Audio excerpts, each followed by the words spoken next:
Thank you for joining us for another episode of Digitally Diverse, where we do a deep dive into the careers and career journeys of the movers and the shakers in the Australian design and tech industry. So today we are joined by Adriaan Steyn, who is the product design lead at Hide and Seek Digital. Thank you so much for joining us. Thank you for having me. Thank you. Well, I would first of all like to start off with learning a little bit more about your career and how you got to where you're at the moment. Can you give us a brief overview? Yeah, no worries. I'm originally from South Africa. So when I finished school, I went on a little bit of an extended gap year, lasted about 5 years, traveled Asia, Middle East, Europe. One of those times we were living in India for a year as well. I then returned to South Africa, started university. I ended up doing Bachelor of Arts in graphic design. I don't know if it's still like that, but back in those days, you kind of, in South Africa, you have to kind of fund your own degrees through student loans, but the student loans are like from banks. So it's not like HECS and stuff where you kind of have to, you can only kind of pay it when you start earning. I had to kind of pay interest from the get-go. And it obviously kind of increases every year. So I had to start working basically straight away in bars and restaurants. I've also did some paid internships and lots of paid freelance work and stuff as well. Did a lot of freelance like Flash websites. I ended up finishing top of my class. I was fortunate to do that. And then I started out my career as a graphic designer at my first agency. Some of the work that I've done there was above the line, below the line kind of work. Also touched a little bit on Facebook iframes. That's kind of where I got a hint of sort of the digital world and wanted to kind of, explore that space a little bit further. Some of the brands that I worked on at that agency was like Nutella, Vespa, South African breweries, VO5 and Tresemme. After that, I went to a digital agency for a couple of years as a digital designer. I learned a lot about the medium at that time, grew a lot. It was a wonderful team, wonderful people as well, very supportive. Some of the brands that I worked on was Barclays Bank, Land Rover, Russell Hobbs and Tabasco. I then managed to move to Ogilvy and Mather, spent a little bit of time there. I worked as a digital art director for a couple of years, mainly on their sort of largest account, KFC. There's some really exciting emerging and experimental tech work and stuff. Electronic ink was a massive thing back then, so we were doing a lot of that kind of space. And then I even did like a music video with a local rapper there as well for the brand to kind of sell some of the product intrinsics of one of the products we were selling. Managed to pick up a few silverware along the way there as well. And then I did a bit of a short stint at iProspect after some restructuring to Isobar. First started as a digital art director, then went as a creative director. Led a team of 6 designers, some copywriters as well. And some of the brands I worked on was Mercedes-Benz, Honda, Estee Lauder, Hennessy and Belvedere. And then we made a decision, myself and my partner, we wanted to relocate. So we relocated to Australia, Canberra specifically. And I decided to pivot away a little bit from advertising. I wanted to kind of not sell stuff to people anymore. Like I wanted to kind of make a little bit more of a meaningful impact through the type of work that I'm doing. So I got an opportunity to work as a user experience designer for a little bit. It was a massive, massive learning curve, completely new environment, way of working, sort of new activities and etc. And I managed to work on a variety of large, complex government projects and initiatives and started exploring the product design world as well. So and that's kind of where it led me to where I'm at the moment at Hide and Seek, where I've been to for 2 years. Love that. I think there's so many people who have a really great foundation in the advertising and agency world and have been able to pivot into more of like a digital space. So yeah, really exciting that you were able to now kind of like marry the two with more of like a digital first agency. But I'd love to hear a little bit more about Hide and Seek and what you do with them. Can you kind of like fill us in with like all the problems that you guys are tackling at the moment? Yeah. So, like you mentioned, I'm a product design lead at Hide and Seek. I'm responsible for growing and driving a multidisciplinary team of designers across various locations. I collaborate a lot with cross-functional teams, the development, client stakeholders, senior management, and so forth. I'm also responsible, so I like to get my hands dirty. So I love to design and craft as well. So I'm responsible for also distilling a lot of highly complex issues and translating them into clean, focused product solutions. A lot of the work that we do is underpinned by human-centered design principles. So it's really important for us. So Hide and Seek is a leading Australian digital consultancy. We're mostly based in Australia, but both our clients and our team exist globally. So like I mentioned earlier, across various locations. One of my designers are in Malaysia. One of my designers are in Canberra and so in Melbourne as well. Mm-hmm. So we design and build scale digital products and the ecosystems that they live in. So generally, our clients come to us to when their platforms are reaching the end of life and they need to a little bit of understanding and connecting all the products and touch points within their ecosystem, or they started their journey to launch an app and need help to conceive their user experience or identify and map features, or to potentially fast track and scale their product to market as well. Mm-hmm. The common goal, regardless of the product, is generally to transform their product or service to make it more intuitive and user-driven experience. Yeah, nice. And is there any particular like niches or industries that you guys tend to work with or specialize in? Yeah, so we do quite a broad range of projects Mm-hmm. from large-scale complex service websites. So we've done some work for the Fair Work Commission, the Department of Home Affairs, Mm-hmm. and then we also sort of do employee platform and digital workspaces. So we did this for the Australian Communication and Media Authority, so Mm-hmm. ACMA, the Department of Infrastructure as well as digital products used by people globally. So some of these are for the work that we've done for Lifetiles employee experience platform.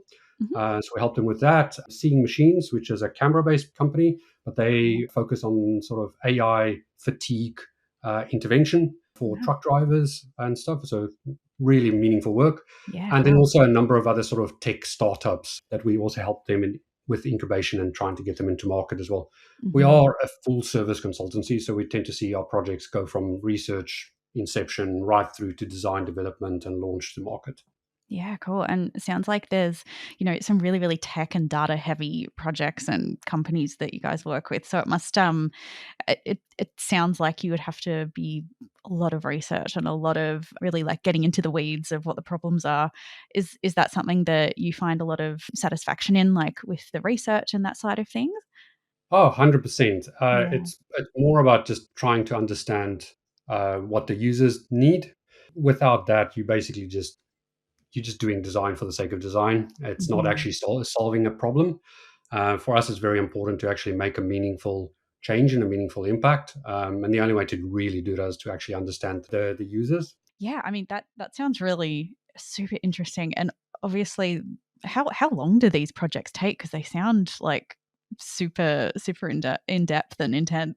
So some of the projects can literally last 3 months, and they can last 6 months, and then some of the bigger projects, so some of the government projects sometimes last a year, and then Mm, we sometimes even have product cycles as well. So we get them right. obviously from inception all the way through to launch, and that's sometimes depending on the complexity of the product itself as well. Will take It can take 6 months, it can take a year, it can take 3 months. It really depends on the complexity. I think the more Mhm. complex it is, obviously, the more time you actually need to actually get it to market. Yeah, for sure. And I feel like that's sometimes for me anyway, when I speak to designers about potentially joining an agency or a consultancy, it's one of the hangups that they have is like, oh, I don't want to be chopping and changing projects so much. And I love being able to get into the really like the minute details of a project. Sounds like you guys have got the best of both worlds, right? You've got the variety, but then also you're able to really get into the finer details. So yeah, sounds super interesting. So, what's next on the roadmap for you folks at Hide and Seek? Do you have anything in particular or any particular goals that you're working on? Yeah, the tech space is like really interesting at the moment. It's always changing. Mhm. So with Hide and Seek being a medium to small to medium sized consultancy, I would say Yep. part of our 3-year big, hairy, audacious goal is to become a medium to large organization. And so currently across Australia and New Zealand, the technology ecosystem of organizations are made up of several pillars like digital cloud, infrastructure services, data support, operations and delivery, among like a few. Mhm. A lot of organizations are struggling with technical debt. So, what I mean with technical debt is that many of the tech stack within those organizations are at times recommended or implemented in isolation. So, they're trying to solve a specific problem, but they're doing it without proper research or user testing or further understanding of some of the touch points that are involved, or what might be Mhm. affected somewhere else in the ecosystem if that is Right. implemented. So it causes problems within that sort of broader ecosystems for our clients, and it creates a lot of fragmentation. So, and a lot of times what this happens as well is that the cycle just tends to repeat over and over and over, and then that technical debt keeps on increasing. Mhm. So normally hide and seek is brought in to assist in a particular area of a client's ecosystem. So normal that has certain pain points. This could be like one or two systems or product or touch points with that are integrating with each other. Mhm. But starting this financial year, so next 12 months, and part of that sort of 3-year journey is to expand our scope, what we do for our clients by adding more value and providing guidance and solutions to more sort of systems and products within the ecosystem. So instead of just dealing with like the one and two in isolation of this sort of bigger ecosystem that they've got, we'll deal with 3 or 4 or 5 or even more products that actually integrate with each other. Mhm. By doing this, obviously, it creates a far more sort of integrated solution that covers a wider area in that ecosystem, like I mentioned. It has a lot bigger impact for them and for their users as well, obviously. And this Mhm. obviously reduces technical debt going forward because a bigger part of that ecosystem is working more harmoniously. Yeah, that's really cool. Yeah, I think, that's something that I never really thought about before is, like, having those parts of a product or a platform quite isolated, and sometimes you can really tell that it's quite clunky, and you might go from one aspect to another, and it's like, "Oh, this feels different." It feels like they're not meshing well together, so that's great that that's one of your big, hairy, audacious goals is to, like, bring everything together. Yeah, Yeah. 100%. Mhm. Aside from that as well, we actually, obviously, just being in tech as well, we love to experiment, obviously, with emerging tech in some Mhm. way, but it generally tends to happen organically. Like, hey, this is this new thing. Let's go and explore this a little bit and so forth. But we've also recently created a new division within hide and seek called Labs. And it provides basically us with a more structured and focused sort of time to Mhm. explore and experiment with emerging tech. So currently, obviously, it's AI is the big thing. Yeah. And obviously, we then use this to develop some use cases and see how we can create impact for our clients as well and for their products and ecosystems as well. Mhm. So, yeah, if anyone has even an idea that even if the tech doesn't exist, we basically can help them with it. So, yeah, there's lots Yeah. of exciting things on the horizon. Yeah, that's really cool to hear, especially in the current climate as well, where I'm seeing a lot of companies kind of shy away or like diminish their resources into like the innovation and like really forward planning space because they just want to focus on the right now and how can we make money right now when it's a bit of a slow market. So the fact that you guys actually set aside time and have a dedicated team in exploring those new tech and new things to be getting amongst is really, really nice to hear. But I guess with you guys growing so much, I mean, I'd love to hear a little bit more about like what the culture is like at the team, with the team, and like how you guys are planning and what you're planning. Yeah, no worries. Mm. So, obviously, hide and seek is amazing.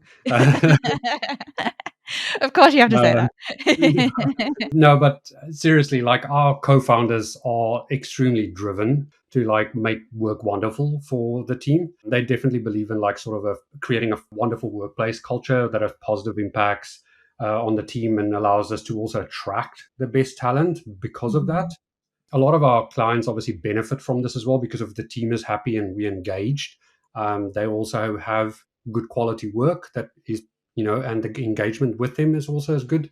mhm, Our clients tend to actually say we have a sort of a hide and seeky way of doing things, and over the time we've actually helped like to kind of try to frame what that is, to kind of mhm, try and understand it, and a lot of it is to do with like the way that we have modern end-to-end delivery processes. So we've got our own sort of methodologies and processes that kind of follow through, and then we've got a really highly skilled team as well, and we worked really hard to kind of create and craft our values that we basically make sure that we hire the people that kind of fits within those values and culture as well, mhm, and it drives that sort of like wonderful work. The values that we, for example, have got is like be adventurous, be skillful, and be curious. So it's Mhm. like, it's very simple values that you can kind of understand and kind of align to, that allows us to kind of create good quality work, but also be very cohesive and well connected team as well. The more that I have these kind of conversations with people, the more I realize that design is all about like that connection piece and that curiosity, because without that, you're not going to get to the bottom of users' problems and your clients' problems. That's like one of the core values of the team, and they're always going to be leaning on that. So yeah, awesome. And then we've also got like work-life balance is like really important for us at Hide and Seek. The team really values it. So there's a lot of accommodations to help with that. So like we've got fully flexible work, remote hybrid work as well. So we do actually Love have that. offices in Canberra, so like a main office in Canberra, but we also have co-working spaces in Melbourne as well. So there's ways for the team to connect and actually be able to work around their own schedules and stuff as well. Hmm. And then obviously Hide and Seek as well, like arranges a variety of sort of events throughout the year to help connect with the team as well, because we remote. And one of them is the Hide and Seek Fest. We do it during the month of March. So the whole team from all the different locations come together at one location. Love And it's that. normally sort of a location, like so Sydney or another place. And we then connect with the team and align and so forth. It's just to have a little bit of fun as well.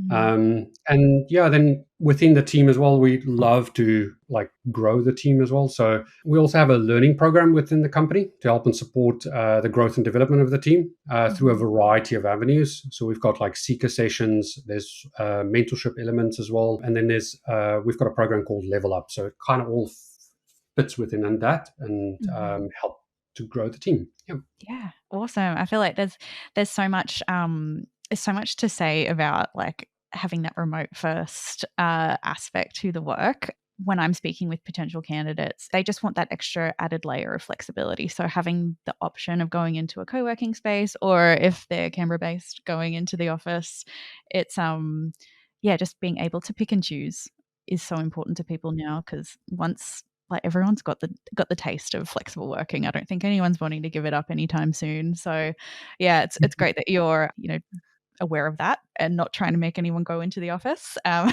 love that. Thumbs up. I would love to hear a little bit more about your background. Tell us that you did mention previously that you went to university in South Africa, and what did that kind of look like for you, and would you choose that again if you had the choice? Yeah, no worries. So I didn't do any art or anything related in school. The closest thing that I did was like technical drawing.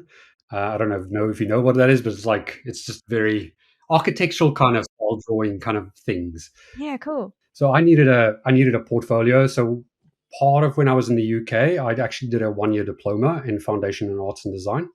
Mhm. And then when I obviously headed to South Africa. I did my degree, like I mentioned earlier, but I also did Mhm. since then. I've done numerous short courses over the years to learn like theory of particular needs that I might have had at a time. Like as you could have seen from my journey as well, like I've done a lot of shifting of like sort of the roles, even though they're Mhm. all kind of in the design space. I've kind of always kind of moved along and around. So a lot of those short courses have kind of helped me with that growth and kind of helped me with that sort of adjustment of these new roles and stuff. And they Mhm. range from strategy to agile scrum, design thinking, even copywriting, like how like to try Yeah. get an understanding of what kind of terms you need to use to describe a thing a little bit better and so forth.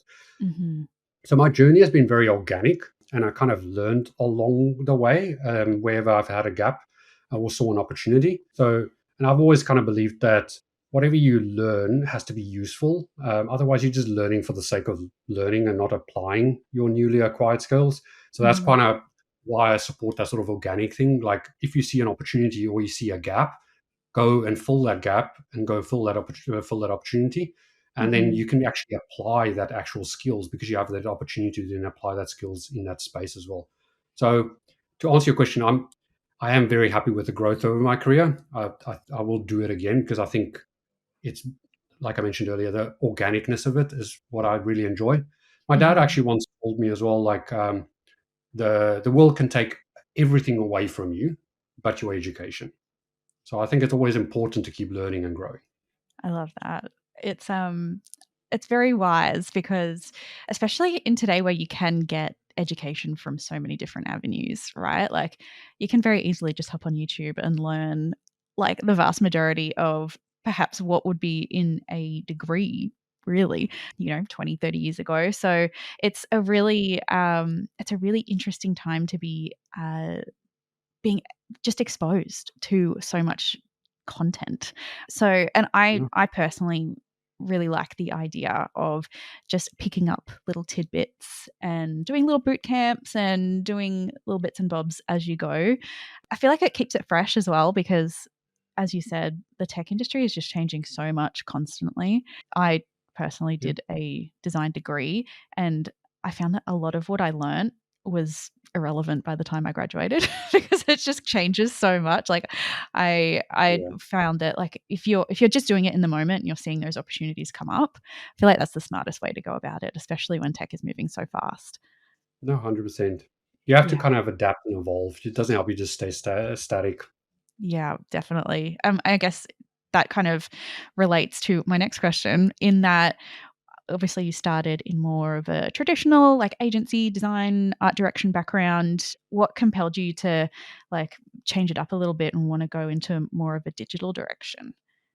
Yeah, no worries. I mean, I love the fast moving, ever changing kind of environment like you were just touching on as well about tech. Mhm. It's never dull or like you can't really get bored with it. I mean, Mhm. last year it was metaverse, the year before it was blockchain, now it's generative AI. Like next year you can't kind of don't know what's going to happen. So it's like Mhm. really fun and exciting. I also love iterating on things, making things better over time. And that's what I particularly love about like working on sort of complex digital products and stuff is that it's a very iterative process. Like you Yeah. design, you test, you design, you test, and it constantly gets better. Mhm. It's never like standing still.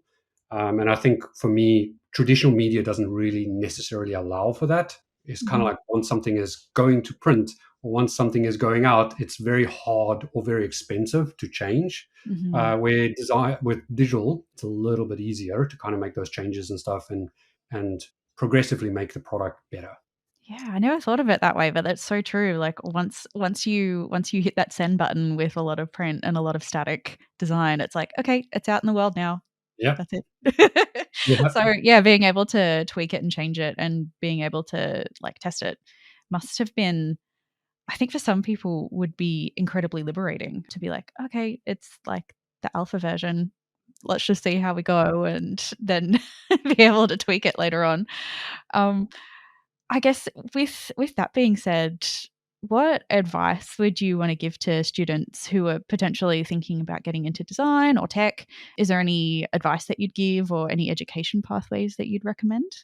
Yeah, I mean, just from a design, I'll speak from a design perspective Mhm, necessarily. So, from that, I would recommend getting theoretical knowledge of the craft. So you touched a little bit on it. Like you don't necessarily have to do a degree. So like it can be a mhm, degree, but it doesn't have to be a degree. But it can also be a diploma, or it can be a certificate, or it can be a number of different short courses or videos or anything like that, like you mentioned on YouTube and stuff. So it's like mhm, there's many ways that you can get the theory and the understanding behind something.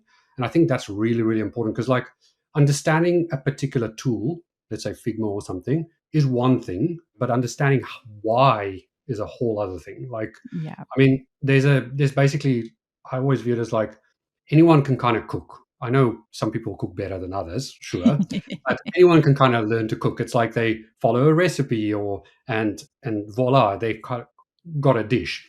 But Mhm, if you want to become a chef or like even a Michelin chef for that matter, you need to kind of understand the granular details of like why these mhm, two flavors don't work together or why they do work together, or these textures or whether they do or don't.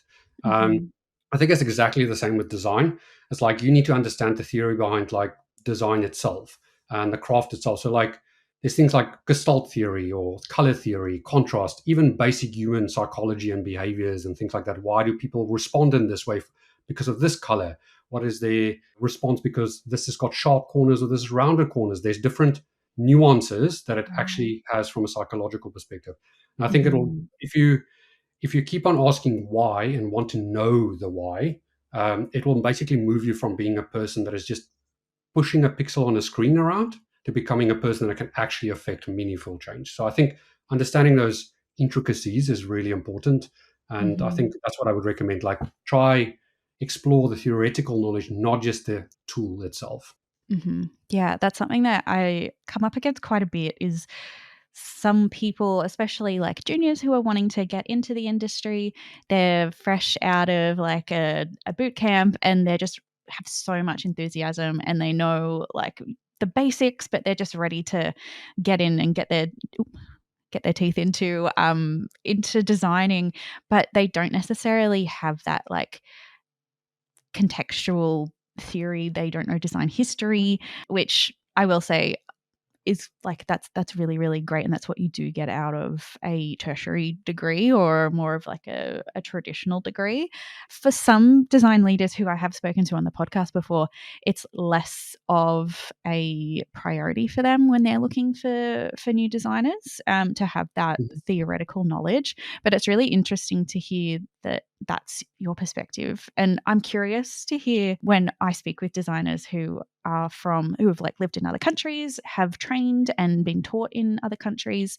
Do you find that like different cultures and different design contexts have like really shaped how you look at your craft today?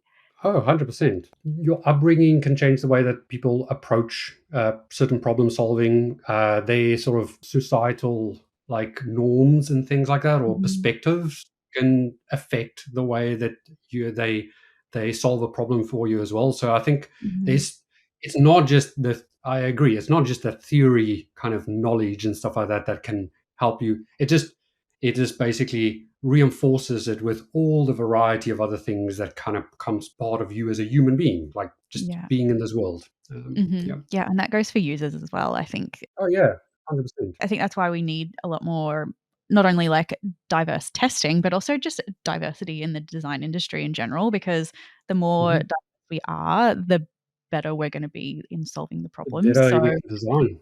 yeah, exactly.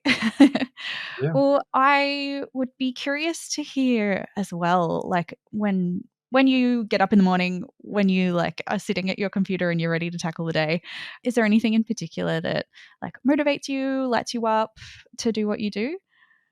Yeah, I mean, that one is kind of simple. Like, I've touched on it in a few cases. It's about like design that makes meaningful impact. So like it can be literally like a micro interaction, Mhm. like while they're doing using a product or something, and it makes them smile, or they think, yeah, damn, that was easy or fun to do. Yeah. But it can also be literally like something that actually helps people get through a like normally a frustrating part of their life or day, Mhm. but by providing like sort of that frictionless experience to allow them to achieve what they need to achieve. So I think it's just meaningful meaningful impact is Mhm. yeah, it motivates me and it puts a smile on my face. Yeah, providing that like surprise and delight moment. Yeah, Yeah, 100%. definitely. Well, I guess I do like to ask this question to everyone because I feel like it's really great to, share not only the big highs and the great things that have happened in your career, but also like I'd be curious to hear if you had any speed bumps or challenges over your time in the industry.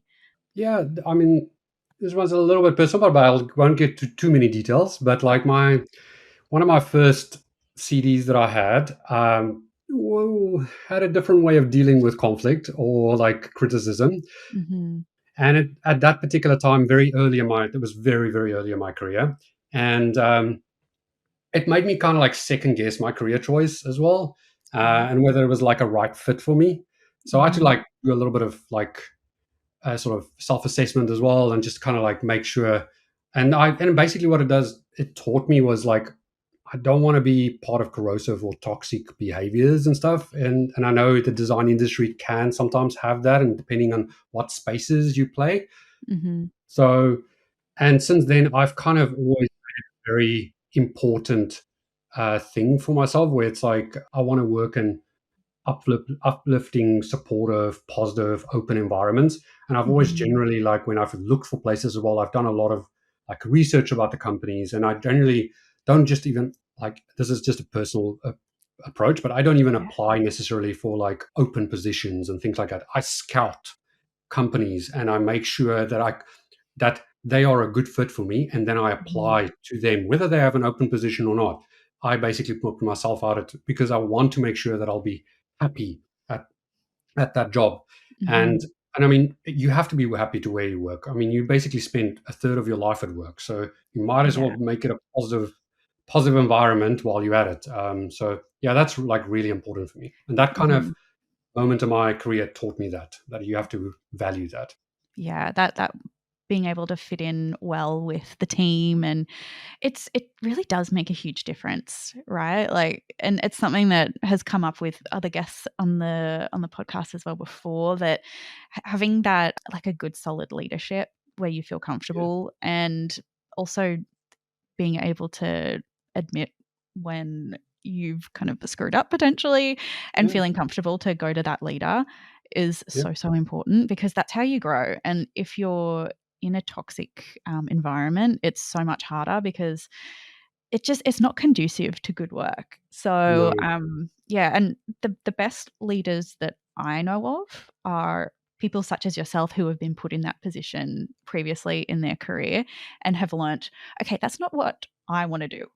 And then they're able to kind of like model themselves the opposite. So that's good to hear. So, Adrian, is there anything that you like to do regularly for your, like, motivation, productivity, keep yourself sane, being in a leadership role? yeah. I do a lot of meditation. Love that. Also healthy eating. So I try eat as healthy as possible. I do a lot of like regular exercise as well. So running is my first choice. I don't even run with like music or audio books and stuff. I just love Oh, to you're take in the surroundings. one of those people. Oh goodness. You're a Yeah. freak of nature. But I also just love consuming information and like learning and growing and from what's Mm, going on around me as well. But I think it basically just comes down to like mind and body. You need to keep it healthy and busy. Otherwise, you'll just mhm. lose what you don't use. Yeah, no, I love that. It's I listened to a podcast yesterday about people's work-life balance, like, post-pandemic, Mhm. and the interviewer asked I forget her name. She was a doctor in, she had like some fancy title, but she was like basically a doctor in productivity. And she said the most important thing that you can do is to get 8 hours of sleep, Oh, yeah. Sleep is baseline. very important. Yes. So it's I found that super interesting, that that's something that I'm always like, "Oh yeah, I'll get up a little bit earlier tomorrow because I'm gonna go work out, or because I wanna, do a yoga class or something." I'm like, "Actually, maybe it's just better if we stay asleep." Yeah. That's super important. But and I guess that sounds like it takes up a lot of your spare time, but is there anything else in particular that you like to do on your off days? Yeah, no, I mean, so like I mentioned earlier, we when we moved to Australia, we Mhm. lived in Canberra for a little while. So about 10 months ago, myself and my partner, we moved to Gold Coast to for the warmer weather. Fair enough. Coming with that, obviously, there's lots of beach time, obviously hiking Mhm. because we've got the hinterlands on our doorstep, so lots of Mhm. exploring and stuff. And we've also got two kittens, Avocado and Archie. So Stop they keep us very busy as avocado. well. I love that. We just call him Avo as well, but he sometimes love to go. Cats love to sit inside of things, and when we water the plants, a lot of times we take the plants out of their sort of container area, and then he goes and sits in it, and is like, "Avo plant." It's so funny. Oh my gosh. I demand to see photos of this. I love that. So just like I mentioned earlier, I run pretty much daily. I've also recently incorporated CrossFit into my regimen as well. So I ran my first marathon about a month ago. So I want to try for another one Congratulations. by the end of the year. Thank you very much. Love that. I Yeah, think so it's, that's what kind of keeps me busy. yeah, sweet. I mean, I think there's just marathon training in general is incredibly time consuming, so well done. Yeah. I'm curious as well, obviously you've had, lots of time in agencies and also client side as well, but do you have, like, any business leaders either that you've worked with or just, like, in the industry in general that really inspire you or that you like to listen to on the regular? Yeah, no worries. So I mean, I've I've always found that if I like, even just from learning from my sort of team members or whichever agency it is, like at different Mhm. levels, you can kind of learn a lot from them just by observing and experiencing things firsthand. So taking from that, but just industry wise, from the day of university and stuff, I've always loved designers that work across like different mediums in Mhm. their career and not just on one medium, and doing things like new things in that space. So my fascination started with a guy called Peter Behrens. He was a German designer from the early 1900s. And I would say like he was literally one of the first, I don't know what we call it to these days, like full stack designers, like total designers. Yeah. Like he designed anything from architecture to industrial design, graphic design, and so forth and stuff. And he even designed his own house, like so the full architectural plans designed it, and then he Mhm. designed all of the different parts of the house. So the light features, the bath plug, Wow. the oven, the doors, etc. So it was like I loved like that the fact that he Wow. got involved in all the different elements of it. And then there's like sort of my other ones that Stefan Sagmeister, like I would argue he's probably one of the sort of last rock star designers. You remember designers used to be the famous designers along the sort of the last Mhm. 1900 years and stuff like that, so forth. And so he was particularly big in the 90s as well, but he's still going and he does like installations, branding, digital experiences, and so forth as well. He actually did the meetup, the website meetup. Mhm. He did their branding and stuff for them as well. So it's Cool. uh, quite broad range kind of work. And then there's Mark Newson. He's actually an Aussie, Mhm. very sort of multidiscipline designer. I've done fashion design, furniture, architecture, tech, even yachts and cars, spacecraft and stuff. So like it's quite broad again. Mhm. And then my sort of, I would say like mostly current day, and he's very sort of like more recent times is Tobias von Schneider. He's a really strong product designer, but brand designer, entrepreneur as well. He's done stuff for Spotify. He worked on Spotify in the early days to kind of help Spotify become what Spotify is today. But he Mhm. also worked on with NASA on their Mars 2020 mission, and he had to Oh. come up with a branding for that. So he's basically one of the first designers, or one of the only designers that have their work on Mars. So it's pretty cool. Yeah, Um, that's definitely something to put on the CV. I love that. yeah, yeah. I guess, how do you just, like, follow their career with, like, what they're publishing or what they're putting out? Or do you listen to, like, any great podcasts, read any books? Like, how do you usually consume the content? With them specifically, I keep just up to date. So I kind of follow them on all of the socials and things like that. Mhm. But also I follow a number of sort of like different sort of design publications and things like that as well. That just Mhm. kind of keeps me updated on those kind of stuff. I've got a couple of books from Stefan Sagmeister as well, and just in his way of working as well. So I love just kind of keeping up to date with what they're doing as well. But I also listen to podcasts, but it's not Mhm. necessarily to do with those um, particular designers. It's just in general, In general. Yeah. What are they? and they are the minimalists. So I don't know if you know about them. Mhm. So they kind of find ways to kind of live more meaningful life with less. So it's just like try keep things as simple. I'm always less is more kind of person as well. Mhm. Then there's other ones like Eat, Sleep, Work, and Repeat. So they talk to like psychologists and neuroscientists about like how to improve the way we work and our surroundings and stuff as well. There's another one called Design Better.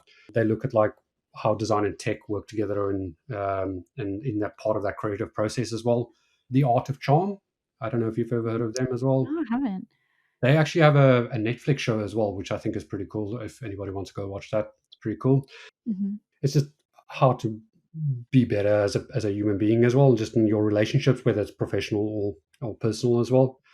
And then my other favorite one is Science of Happiness. So they use Mhm. sort of science and practice and stuff, and to kind of show ways that people can achieve happiness and meaningful parts in their life.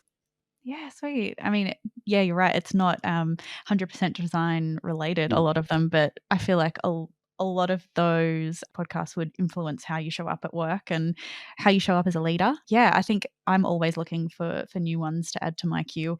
So no, that's great. And I like to finish off the podcast with the question of, if you could give your younger self some career advice, what would it be? Ooh. So I've heard on many occasions in my life, generally people using the word "you're lucky," or "that's lucky," or something to do with luck and stuff. I'm a very sort of practical person. So what I've learned over the time is that luck are basically just opportunities that are presenting Mhm. themselves. So I've always found, and throughout my career, is like create as many opportunities as possible, because if you create a lot of opportunities, you can kind of, luck will strike you at some point. And Mhm. if that luck then strikes you, a lot of times you'll also feel very out of your comfort zone, but that's okay. Mhm. I call it comfortable uncomfortability. And I think it's like that sort of, it's a weird feeling that you get. You kind of like uncomfortable, but you're excited and stuff. And it's that perfect moment, like allowing for kind of growth as well. Mhm. I do have a bonus one if you want as well. Sure. Yeah. Go for it. So this one was something that stuck with me also, and it was from quite early in my career as well. When I was younger, like a lot of times, like as designers, especially when you're like fresh out of uni or like new in the industry and stuff like that, you're very, very passionate about the craft and passionate about the design. And you kind of want to stand up for every design decision, a Mhm. lot of times, no matter the size or the importance. It's like you kind of, it's like do or die almost every time. And Yeah. so one of my creative directors at Ogilvy actually said to me, pick your battles. So you can't fight for every design decision, because it's both tiring for yourself as well, but it's also tiring for the people that deals with it as well. So Mhm. it's not everything is not worth it always. So I think it's kind of like stuck with me, and it's also, you only really appreciate it like over time as you kind of mature as a designer as well. Is that you don't have to fight for every design decision. Some design decisions are more important than others, Mhm. and those are the ones that you should fight for. The other ones is sometimes you can kind of compromise and come to agreements and let them sometimes just go, Yeah. even if you don't fully agree with it.